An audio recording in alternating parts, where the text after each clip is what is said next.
نبی کریم صلی اللہ علیہ وسلم کی وہ انگوٹھی آج کہاں ہے جسے محمد مصطفیٰ صلی اللہ علیہ وسلم ہر وقت پہنا کرتے تھے۔ دوستو، بات ہے 6 ہجری کی، جب مکہ اور مدینہ کے مسلمانوں کے بیچ پرانی دشمنی چھوڑ کر سمجھوتا ہو گیا۔ اس سمجھوتے کو آج کے سمے میں ہماری دنیا میں صلح حدیبیہ کے نام سے جانتے ہیں۔ صلح حدیبیہ کے بعد جب مسلمان امن سکون کے ساتھ رہنے لگے، اس کے بعد محمد صلی اللہ علیہ وسلم نے ارادہ کیا کہ وہ رومن اور پرشیا جیسی بڑی بڑی سلطنتوں کے بادشاہوں کو خطوں کے ذریعے اسلام کی دعوت دیں گے۔ اور جب آپ نے ان خطوں کو لکھنے کا فیصلہ کیا تو آپ کے صحابہ نے آپ کو یہ مشورہ دیا کہ رومن اور پرشیا یا اور دوسری سلطنتوں کے بادشاہ آپ کے خط کو تبھی قبول کریں گے جب اس پر کوئی مہر وغیرہ لگی ہو۔ وہ خط دکھنے میں خاص لگنا چاہیے، ورنہ ایسے کوئی بھی کسی کے نام سے کہیں بھی خط بھیج سکتا ہے۔ صحابہ کے اس مشورے کو سن کر محمد صلی اللہ علیہ وسلم نے اپنے نام کی ایک انگوٹھی بنوانے کا فیصلہ کیا۔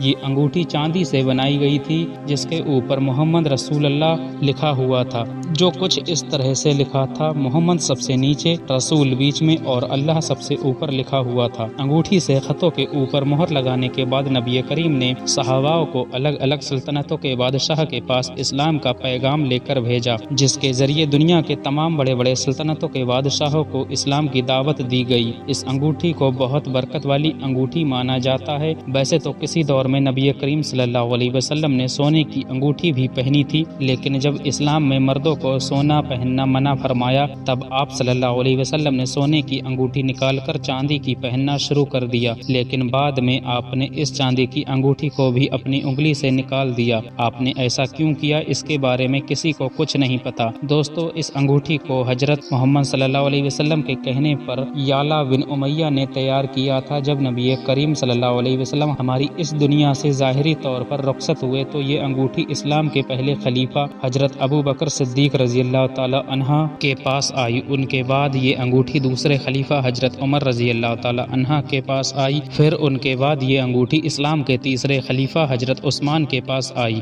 دلچسپ بات یہ ہے، نبی کریم کے بعد ان تینوں خلیفاؤں کو جب بھی کبھی کوئی خط بھیجنا ہوتا یا کسی بھی بات یا کاغذ پر لکھنے کے بعد اس انگوٹھی کی مہر ضرور لگانی پڑتی تھی۔ تیسرے خلیفہ حضرت عثمان غنی رضی اللہ تعالی عنہ کے پاس یہ انگوٹھی صرف 6 سال رہی۔ اس کے بعد یہ انگوٹھی ایسے گم ہوئی یا کہیے ایسے غائب ہوئی کہ اس کا آج تک کچھ پتہ ہی نہیں چلا۔ لیکن ایک بات ضرور تھی، اس انگوٹھی کے گم ہوتے ہی پوری مسلم سماج میں ایک ایسا فتنہ اٹھا، ایک ایسی مصیبت آئی جو آج تک ختم ہونے کا نام نہیں لے رہی ہے۔ ایک ایسا فتنہ جس نے اگلے کچھ سالوں میں اسلام کے تیسرے خلیفہ حضرت عثمان غنی رضی اللہ تعالی عنہ کی نہ صرف جان لی، بلکہ کچھ وقت کے بعد خود مسلم کمیونٹی میں لڑائی شروع ہو گئی اور مسلم کمیونٹی 2 ٹکڑوں میں بٹ گئی۔ دراصل ہوا یہ کہ ایک بار اسلام کے تیسرے خلیفہ یعنی حضرت عثمان غنی رضی اللہ تعالی عنہ اور حضرت مقیب ایک کنویں کے پاس بیٹھے تھے۔ یہ وہی کنواں تھا جو مسجد قباء کے پاس موجود ہے۔ ان دونوں میں سے کوئی ایک انسان اس انگوٹھی کو دیکھ رہا تھا، تبھی اچانک سے یہ انگوٹھی ہاتھ سے چھوٹی اور کنویں میں جا گری۔ اس انگوٹھی کو اس کنویں میں تلاش کروایا گیا، یہاں تک کہ صحابہ اکرام نے 3 دن تک خوب محنت کی اور اس کنویں کا بے شمار پانی پوری طرح سے سکھا دیا، مگر اس کے بعد بھی اس انگوٹھی کا کہیں کچھ بھی پتہ نہیں چلا۔ اس انگوٹھی کے گم ہو جانے سے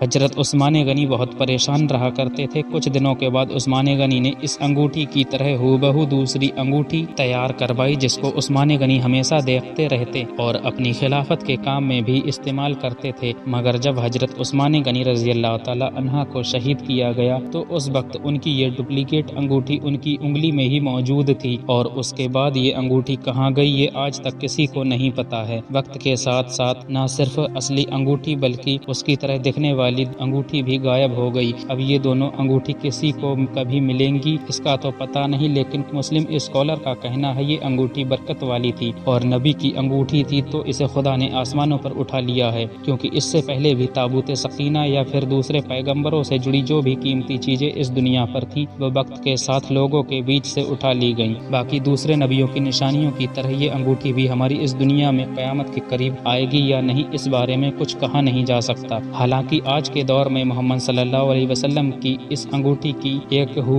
انگوٹھی ترکی کے ایک میوزیم میں موجود ہے، جہاں پر اس انگوٹھی کے علاوہ نبی کریم صلی اللہ علیہ وسلم سے جڑی اور بھی بہت سی چیزیں موجود ہیں۔ مثال کے طور پر ان کے بال، ان کی چپل، ان کا امامہ،